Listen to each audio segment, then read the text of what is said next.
Vamos Bora para lá mais para mais uma? uma? Bora lá. Eu estava falando aqui, a gente está produzindo conteúdo de relevância. Pessoal aí que Vamos ajudar realmente esse pessoal aí a o pessoal que está produzir queijo. aproveitando as lives aí, está conseguindo resultado aí interessante. É É, muita dica interessante para eles. a gente tem alguns relatos aqui que motiva a gente a continuar fazendo isso cada dia mais. Com certeza, com certeza. É motivador mesmo, com certeza. Né? Muito Ué, bom. vamos começar já no conteúdo. Para a gente. Essa live vai ficar gravada, mas vamos começar lá esse conteúdo para a gente já começar com o pé direito. Eu queria fazer uma É isso primeira aí. pergunta, que é a principal, acho que de todas. O que Vamos são e lá. o que pode ocasionar a contaminação em queijos? Bom, esse é um detalhe interessante da gente deixar bem claro para o pessoal, que quando a gente fala contaminação, né, a maioria das vezes o pessoal entende por contaminação por bactérias, por bolores, né? Mas só que o termo contaminação ele é mais abrangente. Né? Ele abrange não só as contaminações microbiológicas, mas também nós temos aí as contaminações físicas e as contaminações químicas também. Né?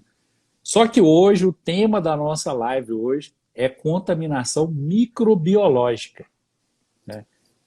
O que se trata, na verdade? Contaminação microbiológica trata daquele tipo de contaminação onde um produto foi exposto a um grupo de micro-organismos que não faz parte da sua composição. Ou seja, não é intencional.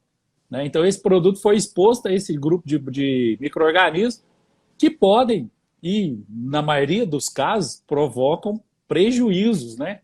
Provocam alterações físico-químicas no produto e acabam por distorcer as características, principalmente as sensoriais do produto. Então, esse é a contaminação microbiológica. Né? Para diferenciar, isso é só para a gente diferenciar de contaminação química, contaminação física.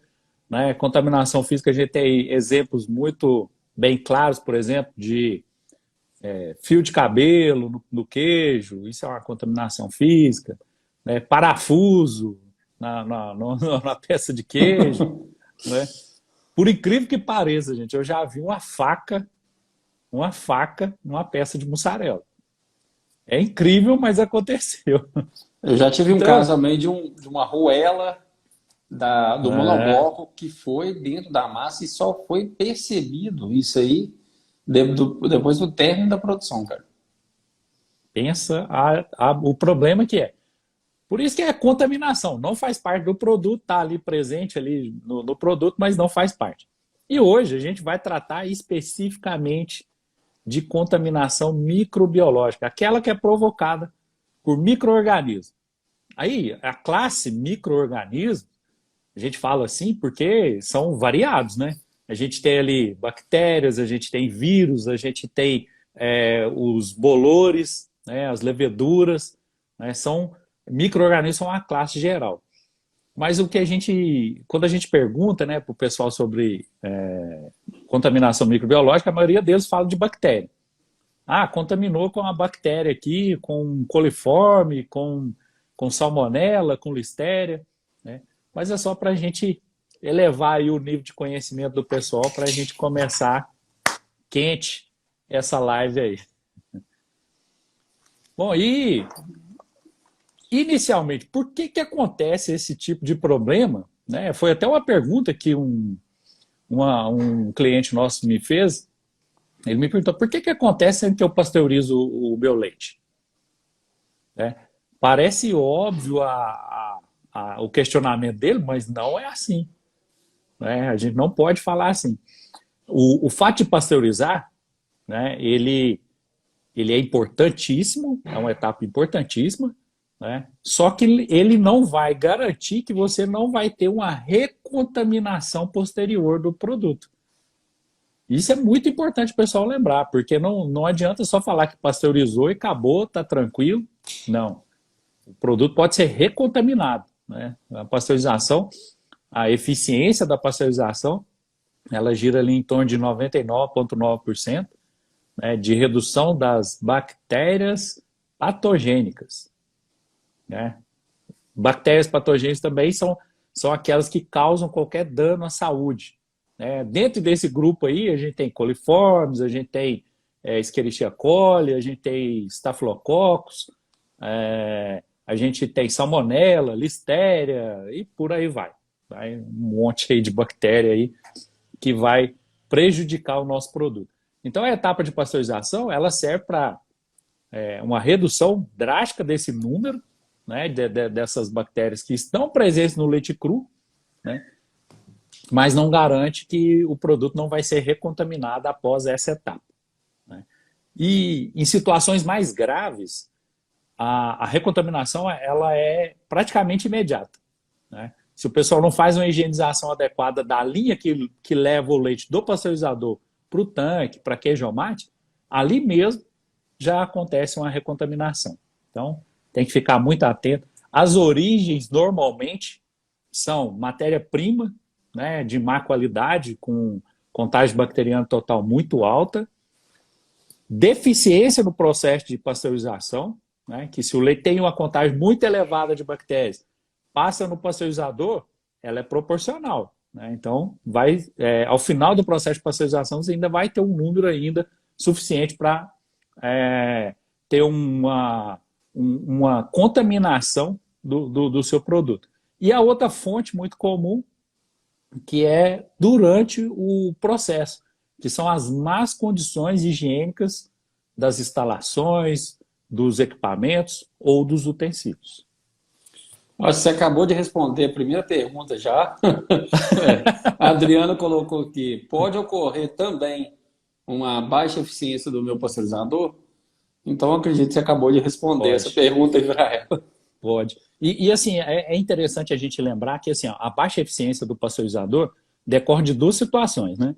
Uma, de você já tentar usar um leite com um número de contagem de bactérias muito elevado, porque é um número proporcional. Se você entra com 1 milhão, você vai conseguir 99,9% de redução. Agora, se você entra com 5 milhões, é 99,9% de redução. Ou seja, em 5 milhões, o número que vai sobreviver ao final do processo é um pouco maior, tá? Então, existe essa possibilidade e também existe a outra possibilidade de ineficiência do processo de pasteurização devido ao próprio manuseio do equipamento, né? Equipamento com controlador de temperatura descalibrado, aí você acha que está lá com 72 e, na verdade, na realidade, está lá com 70 graus. Né? Já reduziu aí a sua eficiência. E o que a gente faz para a gente ter certeza dessa eficiência? Aí que está a chave. O pasteurizador, a gente não pode simplesmente confiar e não fazer mais nada. A gente tem que confiar que o equipamento vai estar em funcionamento adequado, e eu quero falar daqui a pouco sobre esse funcionamento, mas a gente precisa certificar. Como que a gente certifica se o pasteurizador está funcionando ou não? A primeira e mais simples é fazer um teste de eficiência com peroxidase e fosfatase. Aí você vai garantir se o seu leite foi ou não realmente atingir o mínimo da temperatura exigida, 72 graus, e se ele não extrapolou o máximo permitido, que seria 75 graus. Essas pesquisas, né, de enzimas, elas são muito eficientes e a gente consegue identificar se o pasteurizador realmente trabalhou ali naquele momento ali, dentro dessa faixa ideal. E uma situação que ocorre muito é do pessoal, às vezes, duvidar do resultado. Eu já vi muitas pessoas falar assim, a gente faz o teste de fosfatase e dá positivo. Aí o pessoal fala, não, meu pasteurizador está funcionando certinho, o controlador de temperatura está marcando lá 73 graus, está funcionando, o teste é que está errado. Né? O teste, pode ocorrer situações em que o teste vai dar resultado errado, mas porque foi conduzido de forma errada, né? Algum reagente vencido, que isso é muito comum da gente achar, né? Reagente vencido, uso da metodologia de forma incorreta. E por falar em metodologia de fosfatase, recentemente o CIF proibiu o uso de metodologias alternativas. Né? O que seriam essas metodologias alternativas? Seria o uso de fita para fazer fosfatase, seria o uso daquela solução do R1 e do R2, né? É um kit muito comum aí que o pessoal usa, o kit Diases, se eu não me engano, o fornecedor é uma empresa que chama Diases, mas foi proibido o uso desse tipo de metodologia. Hoje, o Ministério da Agricultura só aceita a metodologia oficial para pesquisa de fosfatase no leite. O método é bem diferente, né? A interpretação do método mais diferente ainda, que na fitinha ou nos reagentes, era uma coloração amarela indicando que estava positivo. Né? Já na situação com a metodologia oficial, a coloração é azul a cinza. Então, já é completamente diferente. Né? O pessoal que tem dúvidas sobre essa metodologia, quiser entender como se faz, pode mandar aí uma mensagem para a gente aí no direct que a gente encaminha para vocês aí a metodologia oficial e que tem mais garantia, que você vai ter certificação de que realmente o seu processo de pasteurização está sendo realmente eficiente. Isso aí ia ser a minha próxima pergunta. Essas metodologias para determinar se a pasteurização está sendo eficiente ou não, essas análises, elas estão acessíveis a qualquer laticínio, desde o pequeno laticínio, médio laticínio, consegue fazer isso de maneira tranquila? Consegue sim.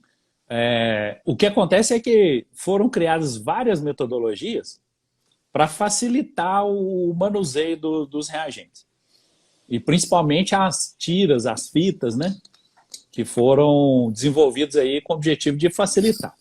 Só que, na verdade, foi feito um estudo pelo Ministério da Agricultura, onde eles entenderam que esses métodos eles não têm aquela compatibilidade com o método oficial. Foi aí que foi editado uma orientação, não é nem instrução normativa, não é lei, é uma orientação técnica do Ministério da Agricultura, proibindo o uso desse tipo de metodologia alternativa. A metodologia oficial, o que acontece? Ela é um pouco demorada e exige um pouco mais de perícia de quem está fazendo. Porque na fita é muito simples, você coloca a fita dentro do leite lá e espera 10 segundos e observa o resultado. Né? Então, assim, muito simples. Mas, na metodologia oficial, é completamente diferente. Peroxidase é uma metodologia que usa reagentes muito comuns, fácil de serem adquiridos, né? Que no caso é só o guaiacol e a água oxigenada. Né? E no caso da fosfatase é mais complicado. No caso da fosfatase, a gente tem que ter alguns reagentes muito específicos, solução reagente, o catalisador, a solução tampão. Só que a metodologia, depois de preparar os reagentes, é muito simples. Meio ml de leite, coloca os reagentes, coloca no banho-maria, aí vem a dificuldade. Tempo. Tem que ficar no banho-maria por 20 minutos. Depois, pingar mais uns reagentes, voltar para o banho-maria, aí sai o resultado. Em média, hoje, uma análise de fosfatase leva em torno de 30 minutos para ser executado, pela metodologia oficial. Já com a tira, a fita, né, que o pessoal está muito acostumado, o reagente de asa, desde 5 minutos já tem resultado. Então, a maior dificuldade é tempo. Mas os reagentes são acessíveis, já tem aí disponíveis, passou um bom tempo aí o pessoal com dificuldade para comprar. Porque nem os fornecedores tinham os reagentes que eram os utilizados na metodologia oficial. Mas hoje isso já foi resolvido. Praticamente todos os fornecedores de produtos de laboratório já têm disponível esses reagentes. Então, o ideal é ficar bem atento com relação ao pasteurizador, manutenção preventiva, carta gráfica funcionando corretamente. Funcionando. Ter certeza que os medidores de temperatura estão aferidos e funcionando corretamente. Isso. Não é isso? É isso aí. E isso é a primeira situação que a gente tem que fazer para evitar que o pasteurizador seja ineficiente e, consequentemente, o nosso produto seja contaminado. Ô Éder, e existe algum tipo de controle que possa ser feito na indústria para evitar esse tipo de acontecimento? Existe algum programa para isso? Sim, existe sim. O que acontece hoje, né? Basicamente, tudo aquilo que a gente executa na indústria de laticínios hoje tem algum controle específico para ser feito. E nesse caso, né, da pasteurização, a gente tem controle de manutenção preventiva, que é um dos programas de autocontrole, né? Essa palavrinha importantíssima, esse programa de autocontrole hoje um dos documentos mais importantes que a gente tem que ter hoje na fábrica. Na verdade, é o mais importante, que ele engloba geral, né, tudo aquilo que a gente faz. E dentro do programa de autocontrole, a gente tem autocontrole específico de manutenção preventiva, para que o pasteurizador esteja em pleno funcionamento. E um detalhe importante, pessoal, para quem usa pasteurizador em modo normal, já é um alerta. Né? Se o seu pasteurizador Manual, não você funciona, fala? no normal, manual, é porque cada fabricante coloca Não, um sim. nome, né? Mas já é um alerta, porque se o seu pasteurizador não funciona no modo automático, já é um problema de manutenção já preventiva. Ele tem que funcionar no modo automático. Isso aí eu Porque tenho no prova modo. disso. Por mais É, atento, por mais atento que o funcionário, por mais atenção que o funcionário tem com o pasteurizador, o tempo que ele leva de quando ele percebeu que a temperatura baixou para ele chegar para fazer o retorno, já passou muito leite cru lá no já processo. passou. E Já ele não vai passou. voltar atrás para pasteurizar de novo. Ah, de, Então, de forma alguma. Inclusive, assim, uma coisa puxa a outra e é muito complicado. Leite não pode ser repasteurizado. sim. Então, se ele já passou parte pasteurizado, vai voltar porque passou um pequeno instante de leite cru suficiente, viu? A gente tem que deixar claro. Esse pequeno instante é suficiente para contaminar o seu tanque, sua queijomate. De forma alguma deve ser utilizado dessa forma. Mas não pode reprocessar, não pode repasteurizar leite. Mais um problema. Então, o pasteurizador tem que funcionar no automático. E, além de funcionar no automático, a carta gráfica tem que ser precisa. Né? Se a gente perguntar aí, quem está participando da live aí, falar para a gente se o pasteurizador desse tem a carta gráfica precisa, provavelmente a gente vai ter precisão naqueles que são eletrônicos, né? Que tem um registro eletrônico ali. Agora, aquele que tem aquele registro manual, né, mecânico, na verdade, não é nem manual, mecânico, né, que é aquela carta que fica subindo e descendo ali, na maioria das vezes ela não está funcionando adequadamente. O leite está passando lá com 73, ela está marcando 75. Né? Infelizmente, isso pode te prejudicar. Em algum momento você vai ter um dado impreciso sobre o seu processo. Né? Então, tem que funcionar adequadamente. Esse aí não tem desculpa. E um outro detalhe sobre o funcionamento do pasteurizador é da válvula de desvio. Essa válvula ela precisa de funcionar efetivo. Caiu a temperatura, ela tem que abrir e o leite retornar no tanque de equilíbrio. E outro detalhe mais importante ainda para pasteurizador: alarme sonoro. Pasteurizador tem que ter alarme sonoro. E quando eu falo assim, pasteurizador tem que ter carta gráfica assim, tem que ter termorregistrador, tem que ter alarme sonoro, está na legislação. Isso aí não é simplesmente porque a gente entende que é melhor, não. Além de ser o adequado para o nosso processo, a legislação obriga que seja dessa forma. Então, pasteurizador aí que não tem alarme sonoro, pode providenciar para colocar, porque está fora da recomendação do Ministério da Agricultura. Pessoal, e antes de iniciar o processo de pasteurização, é recomendado que faça o teste dessa válvula que o Éder citou para ver se ela está funcionando corretamente e do Sim, alarme sonoro.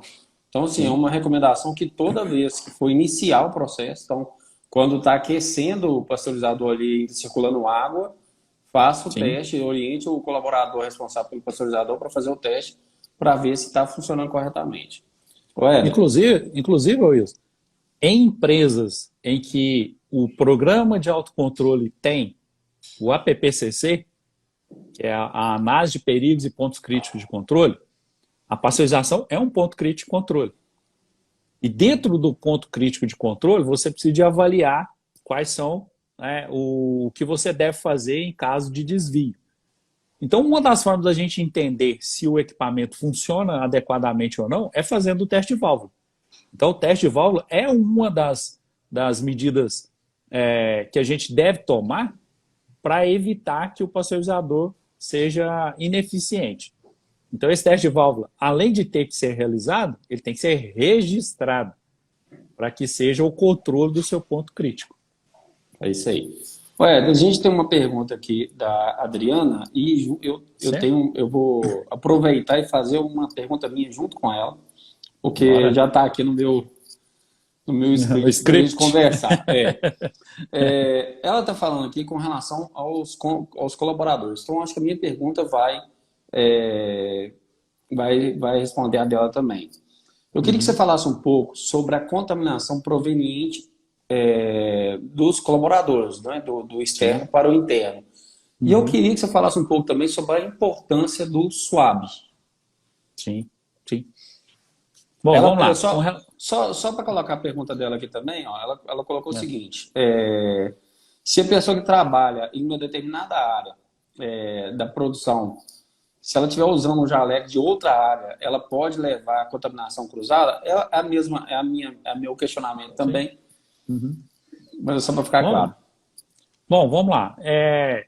Dentro do ambiente do laticínio, né, desde que a gente não tenha situações, por exemplo, de áreas onde se produza produto estéril e queijo, por exemplo, ou que seja queijo mofado e queijo maturado. Se a gente não tiver essas situações em conjunto, não existe assim tanto problema de uma pessoa que trabalha numa área de manteiga e numa área de produção de queijo. O jaleco em si, né? No jaleco não vai ser o jaleco, o uniforme, não vai ser tanto problema. O problema é que essa pessoa, entre um setor e outro, ela tem que fazer uma higienização das mãos no mínimo. Esse é o maior problema, porque ele está lá produzindo manteiga e vem para auxiliar na produção de queijo Minas Frescal, por exemplo. Né? São produtos completamente incompatíveis um com o outro. Né? E até dentro da produção de queijo. Às vezes o cara está fazendo queijo frescal e o outro está fazendo mussarela. O que está fazendo mussarela vai ajudar a fazer o queijo frescal. Então, assim, essa troca de funções precisa de ser precedida de higienização das mãos no mínimo. Né? Higienização do avental. Se você estava usando um avental numa determinada área e vai passar para outra área, tem que usar o avental, né? Tem que trocar. Agora, casos mais graves, né? Igual a gente está falando aí, área de produto estéril. Por exemplo, está produzindo leite UHT, né? Um ambiente estéril. Aí o cara vai lá para a produção de queijo, né? Ou vice-versa, né? Isso não é adequado. Ou, por exemplo, às vezes uma pessoa está numa produção, numa sala de produção de queijo de mofo branco. Aí o cara que está fazendo mussarela lá, não, deixa eu ir lá, eu tenho curiosidade de saber como que faz o queijo. Aí ele sai com o uniforme dele e vai lá nessa área. Com certeza ele vai levar a contaminação. Né? Então, nesse sentido, a gente precisa tomar muito cuidado com essas contaminações cruzadas. Quando a gente tem um programa de autocontrole, né? A gente vai falar muito disso também. Esse programa de autocontrole que é desenvolvido justamente para identificar quais são as possibilidades de contaminação cruzada e o que a gente vai fazer de medida preventiva ou até mesmo corretiva em caso de algum tipo de problema. Esse programa de autocontrole são os procedimentos sanitários operacionais, que é o que a gente chama de PAC 10, né? Ele trata desse assunto especificamente, contaminação cruzada. Muito importante. E em caso de alguns laticínios que na correria acaba um funcionário que está da produção acaba ajudando na plataforma, depois volta para dentro da produção. Quais os riscos disso? E esse da plataforma, infelizmente, né, é completamente inadequado. Inadequado, assim, desde que ele não faça uma higienização antes, né? Simplesmente sai da plataforma dentro da fábrica e vai produzir queijo, ajudar, auxiliar, informar, carregar queijo, alguma coisa assim. É completamente incorreto. Tanto que, quando a gente faz projeto para um laticínio, a gente sempre tem o nome da área da plataforma é área suja. E a Sim. fábrica, depois da barreira, área limpa. Então, assim, não dá para a gente concordar de uma pessoa sair de uma plataforma considerada área suja, entrar para dentro da fábrica para auxiliar o processo de fabricação. Só que aí tem detalhe, né? A gente tem empresas de pequeno porte que não dispõem de número de colaboradores, ou às vezes o tempo. A empresa recebe um caminhão por dia, aí o cara fica na plataforma, recebe o caminhão, resfria o leite, pasteuriza, acabou o serviço dele. Esse cara não pode ajudar em nada mais? Pode, mas aí a orientação é que ele faça, né, tome um banho, troque o seu uniforme e entre para dentro da fábrica. Aí não tem problema nenhum, né, porque o cara fez uma higienização prévia, né, pessoal do corpo. Aí sim a gente não tem problema nenhum. Daria para reaproveitar essa mão de obra sem nenhum tipo de problema. A Adriana colocou aqui, o caso, parece que é específico dela que ela está falando, é Uhum, o funcionário que trabalha no laboratório físico-químico, se ele pode gerar uhum. contaminação cruzada dentro da fábrica.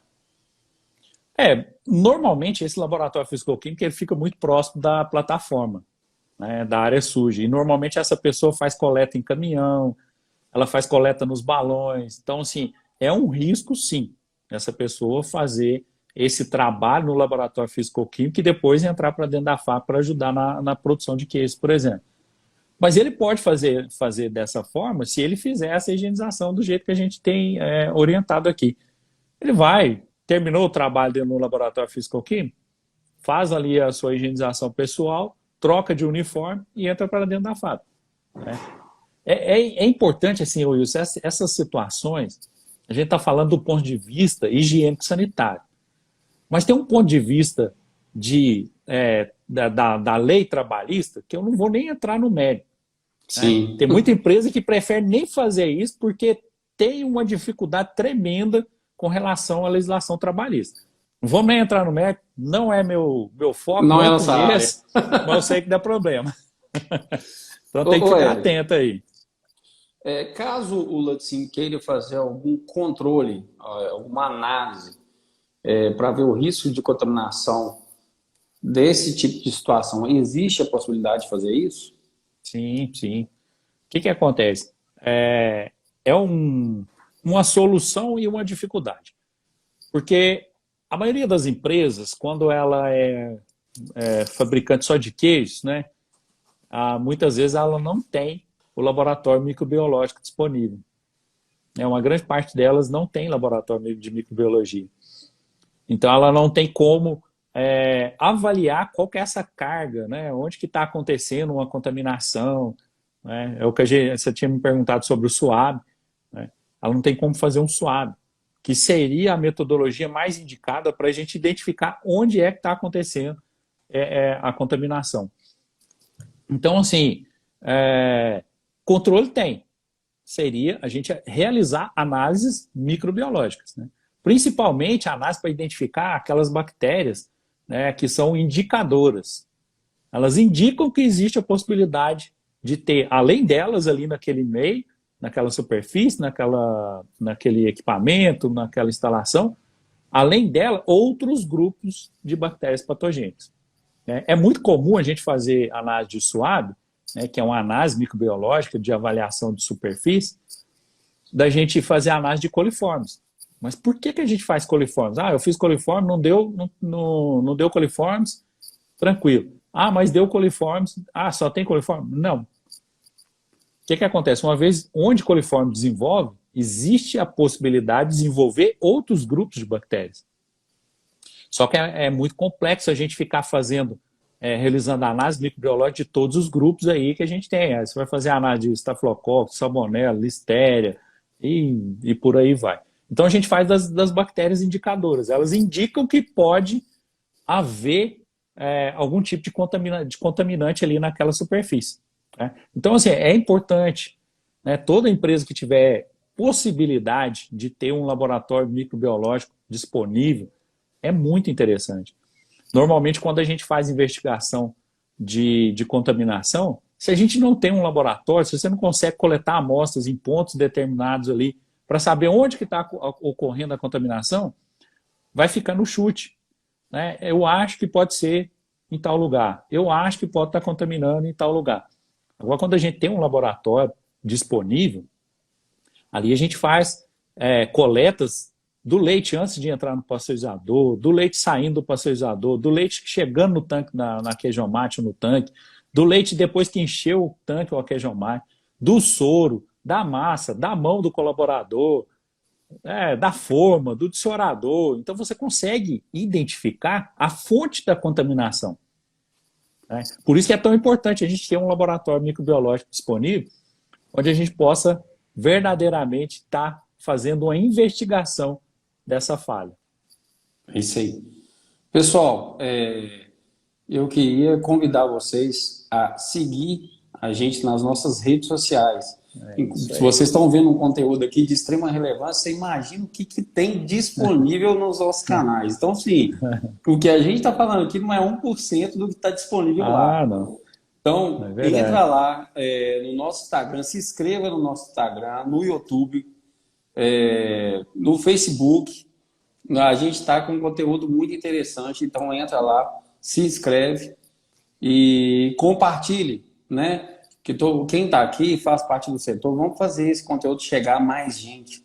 E uma forma de chegar é compartilhando esse conteúdo. O Augusto, ele questionou aqui o seguinte: e quanto à qualidade do ar? Pode ser um contaminante? Se sim, como saber? Sim. O que acontece, Augusto? O seu ar só vai ser um contaminante se você estiver numa área que ofereça esse risco. Por que eu estou te falando isso? A gente não pode considerar que uma fábrica de laticínio é um ambiente estéril. E não é. Ele é cheio de contaminação em todo lugar. O que a gente faz é controlar. Tanto que o que eu estou te falando é assim, que quando a gente olha os resultados microbiológicos permitidos para cada tipo de queijo, por exemplo, alguns grupos de bactérias, a gente tem lá 0, ausente em 25 gramas, né? No caso de Salmonella Listeria, por exemplo. Mas a maioria, coliformes totais, coliformes termotolerantes, estafilococos, eles têm contagem permitida, né? A gente não está num ambiente estéril. Ele vai ter ali um nível, a gente precisa controlar, né? Então, o que eu te falo é o seguinte: o seu ar só vai ser um contaminante expressivo para você avaliar mesmo quando você estiver num ambiente já que propicia algum tipo de contaminação. Um detalhe interessante, Augusto: câmara fria é um local onde o ambiente, de maneira geral, pelas as condições, né, de frio, de umidade, de resíduo de produto, favorece muito o desenvolvimento de bolores e leveduras. Então, assim, aquele ambiente normalmente tem um nível de contaminação um pouco mais alto. Aí, como que você sabe se isso acontece ou não acontece? Tem análise para a gente fazer isso, né? Tem análise específica, microbiológica.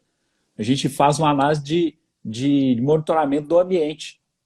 A gente utiliza uma placa de microbiologia, né, para fazer a análise, abre ela no ambiente, deixa ela aberta entre 15 e 30 minutos, fecha e leva para fazer a incubação. Esse resultado, ele é muito importante. Principalmente você monitorar as câmaras frias, né? A câmara de salga, a câmara de secagem e a câmara de maturação são essenciais que estejam sob controle, por exemplo, bolores e leveduras. E é sob controle que vai existir uma certa carga desse grupo de micro-organismos no ambiente, vai existir. Só que a gente precisa ter ele sob controle. Então a gente pode fazer essa análise e avaliar. Está dentro do controle? Está fora do controle? Está fora. A gente tem uma carga muito grande ali de bolores no ambiente. A gente pode fazer uma pulverização no ambiente a fim de evitar a disseminação desses bolores e leveduras. Aí a gente tem uma série de produtos que podem ser utilizados, né, os sanitizantes adequados. Alguns a gente tem que tomar cuidado, que não pode ter contato direto com o produto, né? Então, a gente tem que avaliar de acordo com a ocorrência, para a gente saber qual produto a ser utilizado. A Adriana está perguntando aqui para a gente: você indica fazer psicotróficos sempre? Olha só, não existe essa necessidade, né, de você fazer, todo leite que eu recebo eu vou fazer psicotrópico. Você pode fazer isso em um determinado período para ter um parâmetro, né? E depois faz periodicamente, só para avaliar se aquele parâmetro seu está variando muito ou não. E é importante, viu, Adriano? Isso aí, contagem de psicotróficos realmente influencia muito no resultado dos nossos produtos. Quanto menor a carga de psicotróficos, menor são as alterações posteriores ao processo de fabricação. Porque as bactérias em si, né, elas vão ser eliminadas no processo de pasteurização, desde que ele seja eficiente. Mas aquilo que elas produzem durante o tempo que elas estão desenvolvendo, né, que são as lipases, as proteases que elas produzem, elas sim são termorresistentes, vão estar presentes lá no produto final e vão causar alterações no produto. Mas não existe assim essa necessidade de se fazer com toda a recepção de leite que você tem. Faça para ter controle, né? Uma vez ou outra aí, você saber como que está andando aí essa carga. Porque a carga de bactérias totais no leite, normalmente a gente sempre tem resultado, né? A gente encaminha leite dos fornecedores para análise, a gente encaminha leite do leite estocado para análise, então a gente tem esse número. Aí lembra daquilo, né? Até comentei ontem na nossa live, a carga de psicotróficos, ela não pode ser superior a 10% da carga de contágio bacteriana total. Se esse número for maior, significa que a gente tem realmente um problema bem grave para se tratar. Entendido. O Nilton, o grande Nilton, sempre aqui com a gente, ele está perguntando aqui quais são Nilton, os riscos de pasteurizar leite e depois pasteurizar soro. Ô, Nilton, na verdade tem problema sim, né? Isso aí, o compartilhar o mesmo equipamento para processo de fabricação, para pasteurizar leite, pasteurizar soro, pode te trazer problemas. É claro que a gente tem medidas, né, para evitar esses problemas. Então, se elas forem bem executadas, você tem menos probabilidade de ter problemas, né? Então, por que eu estou falando isso? Porque, por exemplo, às vezes o pessoal entende, eu já vi situações assim, não, eu passei uma água quente aqui entre o soro que eu passei, vou começar a pasteurizar leite de novo lá para a produção, mas já passei uma água quente aqui, já passei ela a 90 graus, já é suficiente. Não é suficiente, né? Realmente, o soro é um meio onde a gente tem uma propagação de um outro tipo de contaminação microbiológica, né? Que não são só as bactérias. Aí a gente já tem um vírus aí que ele é extremamente complicado, né? Que são os bacteriófagos, né? Que são vírus, já não são bactérias. Eles são parasitas das bactérias. Então o que acontece? Esses bacteriófagos são justamente a causa de maior problema com relação a ponto fermentação da massa de mussarela. Então, se a empresa faz a pasteurização do leite, pasteuriza soro, vai pasteurizar leite de novo, não basta passar água quente, ela tem que fazer um SIP intermediário, né? Claro que não precisa ser aquele SIP de meia hora de soda, enxágue, meia hora de ácido, depois mais o sanitizante, mas tem que ter, né, um SIP muito bem feito aí, né, intermediário entre um processo e outro, para garantia de que você não vai ter problema. A recomendação é que você tenha equipamento separado. A verdade é essa. Se você puder ter equipamentos separados para esses dois processos, é a melhor solução. Olha, nós temos uma empresa aqui com a gente, a Detetiza, que ela Sim. tem um questionamento que é algum case de contaminação por detetização? Realmente, não tive nenhum caso específico de contaminação devido aí, né, a algum tipo de contaminação pela dedetização. É claro que assim, né, uma das recomendações que a gente tem sempre com os nossos clientes é procurar empresas sérias, que entendam daquilo que está sendo feito, né? Uma empresa que entende aquilo que ela tá fazendo, ela tem menos chance de cometer algum erro desse tipo. Então, verdadeiramente, assim, a gente tem visto aí bons trabalhos aí na área aí de controle de pragas e sem nenhum problema de contaminação química aí dos nossos produtos. Éder, e com relação à água? Tem algum risco de Sim, contaminação? tem e é grave, né? Água, água é outro ponto que a gente tem lá no programa de autocontrole, né? O programa de autocontrole tem um documento específico que trata da água, e não é à toa, né? A água a gente usa ela praticamente para tudo, inclusive para limpar. Então, se a água já é fonte de contaminação, né, que não vai resolver. A gente vai limpar como? Né? Você vai utilizar a água para fazer o para enxágue, vai utilizar a água para diluir o detergente, vai utilizar a água para enxaguar, vai utilizar a água para usar o sanitizante. Então, assim, a água realmente é um ponto importantíssimo, tem que estar sob controle, né? A gente consegue, inclusive, fazer a análise microbiológica da água, né? A análise microbiológica da água é bem simples, né? Não tem muito, não precisa de um laboratório moderno, cheio de equipamento para fazer. A gente tem metodologia simples para se fazer aí a análise da água. E, além de tudo, a água é um item que a gente tem hoje, pela legislação, obrigatoriedade de encaminhar a amostra dela mensalmente para análise, né? Então, além dos controles internos, a gente tem essa necessidade de fazer a análise da água externamente para que a gente tenha resultado adequado. Mas é muito importante, tem que ficar atento, hein? A água é um ponto crítico para, dependendo do tipo de água, né? Às vezes o pessoal usa água que está próximo de uma fonte de contaminação, ou água que é de uma mina, então quando chove a água muda completamente. Então a gente tem que ter aí um controle muito apurado sobre a água para que ela não seja fonte de contaminação dos nossos produtos, né? É isso aí. Ué, e com relação aos produtos fabricados no laticínio, quais são os produtos com maior risco de contaminação? Sim. Olha só, quando a gente fala de produtos, vamos ali pela classificação de queijos, por exemplo. Justamente, o que a bactéria precisa, dos micro-organismos precisam para se desenvolver?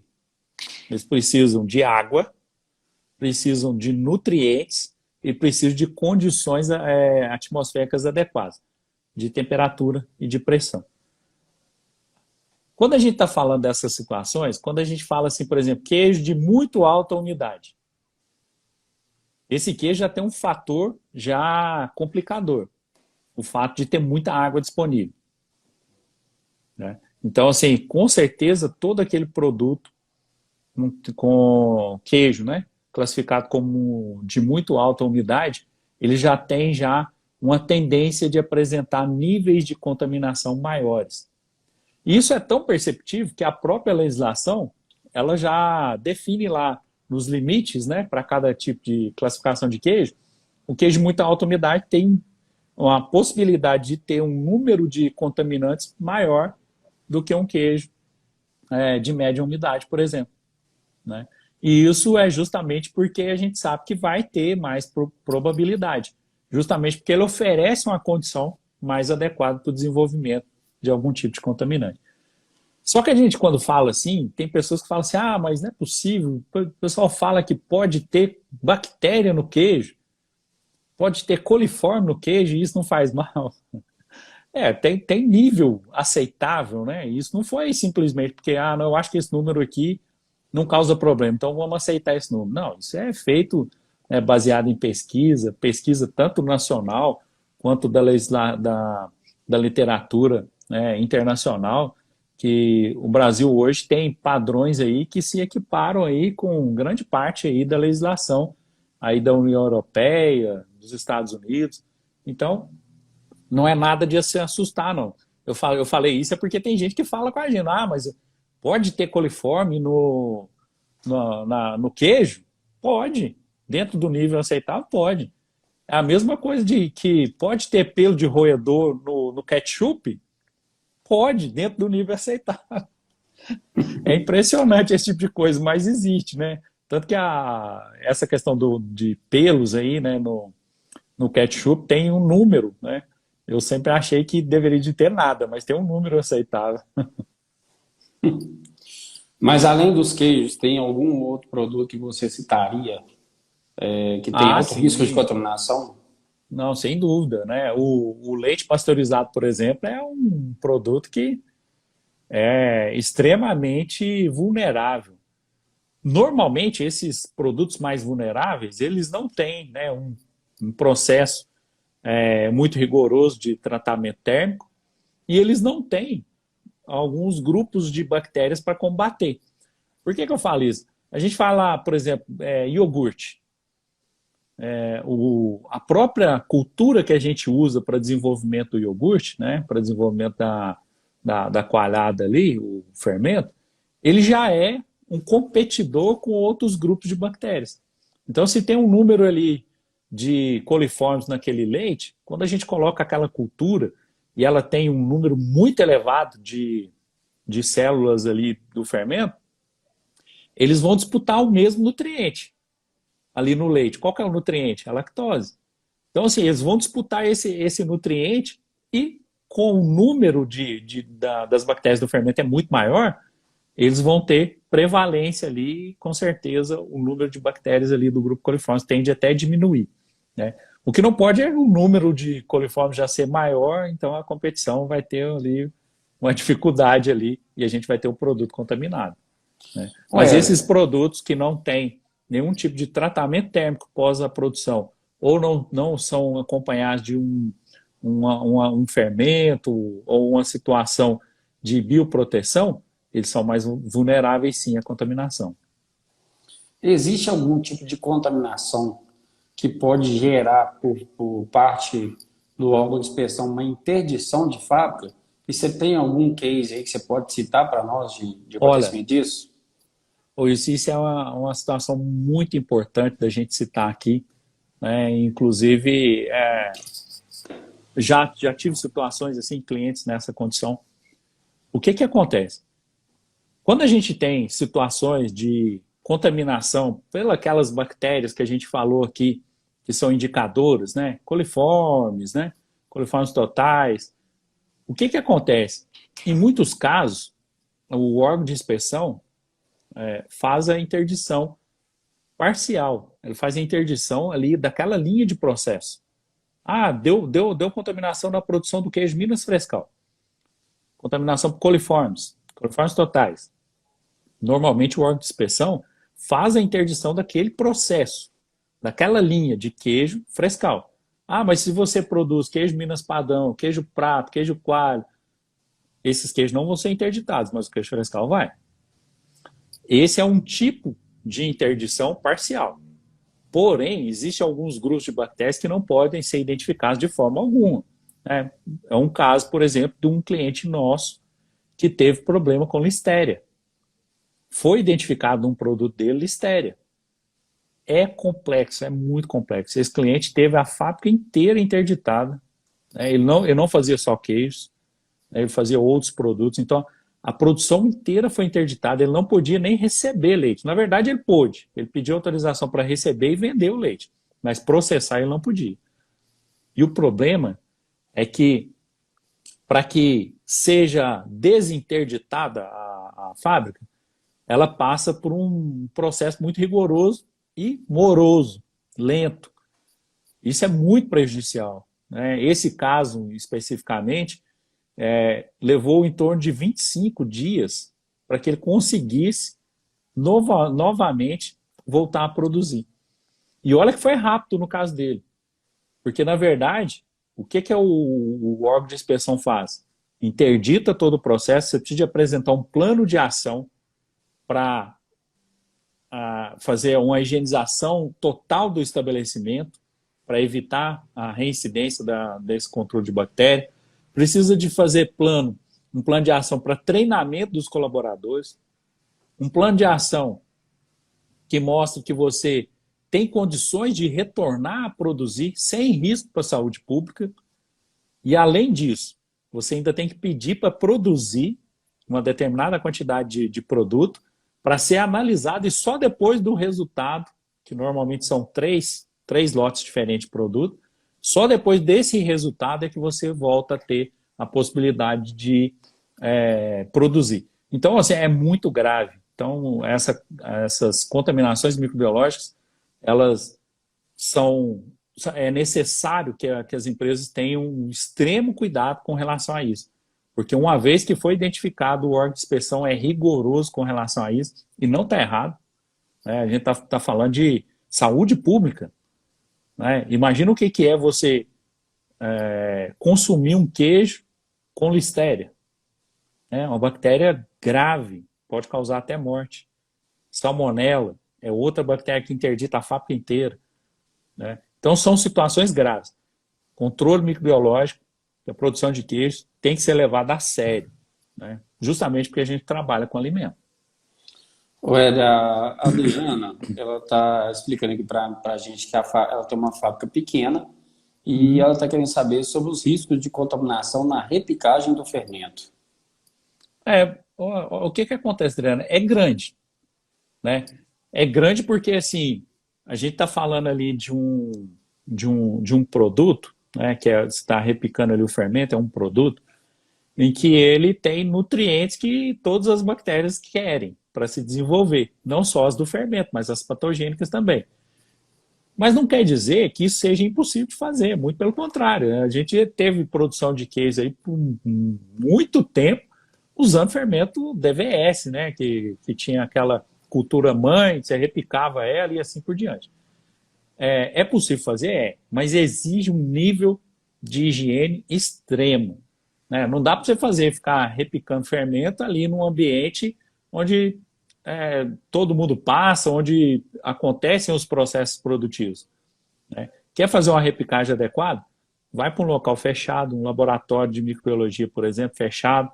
Ali você faz ali, né, sobre um controle ali numa capela. Você consegue fazer uma capela estéreo ali, você consegue fazer essa repicagem sem nenhum problema, né? Mas exige muito cuidado, né? Uma higiene extrema, tanto dos utensílios utilizados, quanto do próprio manipulador, né? Mas dá para fazer. Isso aí a gente vê muitas empresas fazendo e com sucesso. Isso aí. A Maiane, ela está Sim? falando aqui, ela está questionando se a alta contaminação pode causar alguma alteração no odor do queijo. Por exemplo, queijo coalho.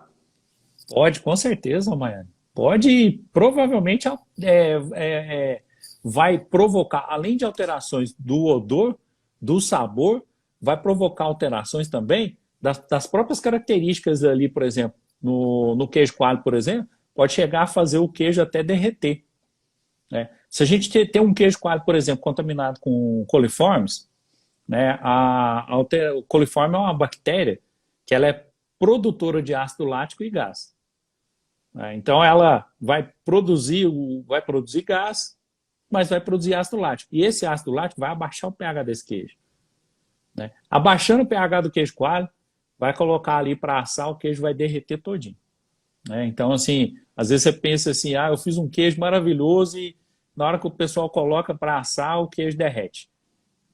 Muitas vezes não é o processo que está errado, às vezes contaminou, né? E o interessante é que, assim, contaminação, que a gente falou lá no início, são condições, pode ocorrer pós a pasteurização, e são devido a condições higiênicas inadequadas. E isso pode acontecer ali do tanque de fabricação até a embalagem primária.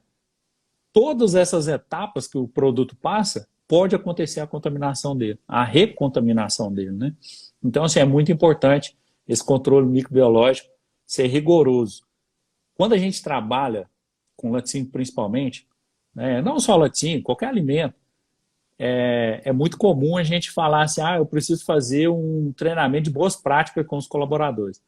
E precisa mesmo, viu? Isso aí, se você conseguir fazer de 6 meses, no mínimo, é o ideal.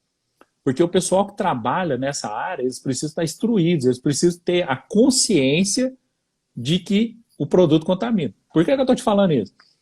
Eu estava numa fábrica ontem, onde a gente foi tratar desse assunto. E eu, junto com o gerente, a gente observando o processo de fabricação, uma forma caiu no chão. O pessoal estava fazendo informagem de queijo Minas Padrão, uma forma caiu no chão. Estava passando um colaborador que não estava participando do processo de informagem, pegou a forma e colocou em cima da mesa. parece ser simples, o cara ajudou, né? Os outros não podiam pegar porque estava informando, aí ele foi lá e ajudou.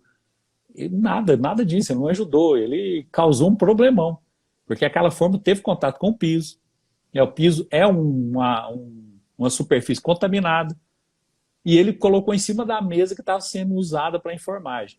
Então, assim, é muito importante a gente trabalhar com o pessoal essas boas práticas de fabricação, higiene pessoal, né? Porque isso faz muita diferença ali na hora do processo. O pessoal precisa ter consciência de que pode contaminar. Olha, de uma última pergunta para a gente finalizar, que eu acho que é importante. Eu queria que você falasse Bora? um pouco sobre a importância de um shelf life linkando com o nosso tema de hoje. Uhum, sim. Shelf life, né? Para quem às vezes fica aí em dúvida, o que que é isso? O que que esses caras estão falando aí? Agora passou a falar inglês também. Literalmente, a gente traduzir, né, vida de prateleira. Né? Para que a gente usa isso? Isso é uma metodologia que a gente usa para avaliar as condições do produto ao longo do tempo dele, ali do tempo de validade dele. E como que a gente faz isso? Amostra. Amostra da produção do lote 10, eu vou guardar ela em condições adequadas para que lá na data de validade eu possa avaliar se ele está ainda dentro dos parâmetros de consumo adequados. Então, assim, quando a gente tem um controle de shelf life interessante, você consegue, inclusive, aumentar o prazo de validade do seu produto. Ou, às vezes, até diminuir. Se você percebe que lá, meu produto tem validade 90 dias. Só que com 70 dias o meu queijo já está todo deformado, o meu queijo já não tem condição de consumo mais. Então, você deve alterar o prazo de validade do seu queijo. Então, assim, o shelf life ele traz informações importantíssimas, né? Principalmente com relação à qualidade. E também serve como forma de questionamento em caso de reclamações. A gente tem aí situações, o cliente comprou o queijo e está falando que o queijo está com um sabor alterado. A gente recorre ao shelf life. Vai avaliar se a amostra que a gente tem em condições adequadas de armazenamento está com a mesma alteração que o cliente está relatando. Muitas vezes não estão, né? Porque esse armazenamento, de maneira geral, ele prejudica muito.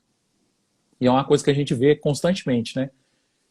Você chega aí, por exemplo, num supermercado, hipermercado, e está lá o produto lá na gôndola, a gôndola com temperatura extremamente alta, 14 graus, 15 graus, e o seu produto está lá escrito na embalagem que deve ser mantida a temperatura de no máximo 8. Mas infelizmente é onde a gente não tem tanto controle. Então por isso que o shelf life também serve para isso, né? Para a gente avaliar se sob condições adequadas de conservação o seu produto verdadeiramente permanece em condições de consumo até o prazo final de validade que você propõe para ele. Então é isso. Mais uma vez a gente tem muito a te agradecer aqui por trazer esse conteúdo para a gente. Pessoal, sigam a gente nas redes sociais. É isso aí. Se inscreva nos nossos canais. O nosso suporte técnico está sempre aqui com a gente. Às vezes eu fico olhando para o lado aqui, porque tem um suporte o tempo todo. E ele me puxa muito a orelha com relação aos inscritos. Vamos escrever aí nas nossas redes sociais, que é uma forma isso aí. de divulgar esse nosso conteúdo.